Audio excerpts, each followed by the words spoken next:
Hi, good afternoon. My name is Mr. Nikezi. I'm going to review what we talked about today in Social Studies 20. So I was having a conversation with my mate and he was talking about the French Revolution. He was asking me, Mr. Emile, he was asking me what some of the economic conditions which lead to the French Revolution. And I was telling him, well, really, the French Revolution is important because we have to understand that it wasn't just suddenly it happened. There were certain economic factors which lead to the French Revolution. For example, France was an agricultural society, so essentially the vast majority of its wealth came from agriculture, which was done by the peasants. And so when you had bad harvests and agriculturally France was not getting as much farming goods back, you pair that up with unfair taxation on the peasants, France was in a bad place because they needed funds and they couldn't get it from the peasantry. And so France essentially was bankrupt. And at the same time, the bourgeoisie or the merchants who were members of the third estate were essentially pissed off because they were making a lot of money, but that money was being taxed while the nobles and the church were essentially tax-free. And so what we have is a peasantry that can't afford its taxes and is doing poorly, plus a bourgeoisie that's being taxed heavily and feels like they're being targeted, while the church and nobility is off the hook. And so on top of this, we have the lavish lifestyles that the king and the nobles and Marie Antoinette were living in Versailles with this amazing palace, the most incredible palace in Europe, while the rest of the French people were essentially struggling to just get their next meal.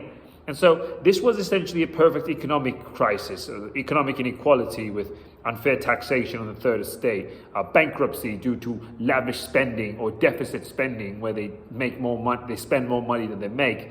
And you pair this up with Enlightenment ideas where you get the philosophers such as Rousseau and Locke, and they begin to question the role of government. They begin to question natural order. They begin to question the church and some of the answers that the church is giving. And so the philosophers essentially question government, they question religion, they question everything about the way society has been structured. And so what I told my mate is when we want to understand the French Revolution, we have to understand long and short-term causes. And so the long-term causes are the things that happen over a long period of time. And so things like Enlightenment ideas, seeing other revolutions in England or in America, seeing the ancient regime, which was unequal and unequal distribution of power. And so these are the long-term causes, just long-term inequality, long-term economic mismanagement, seeing revolutions in other parts of the world. And there's just some short-term causes, such as famines and bankruptcy.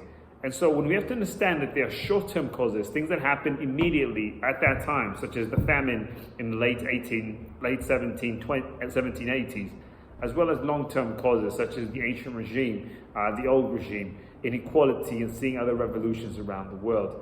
And so paired together, this creates a perfect climate for revolution. And so that's just a quick review of some of the economic factors, such as unfair taxation and an unfair tax burden on the peasantry. France is bankrupt due to reckless spending in wars, in the lifestyle of the rich and the nobles and the monarchy, as well as philosophical ideas which challenge everything. They challenge the church, they challenge the king, they challenge governments.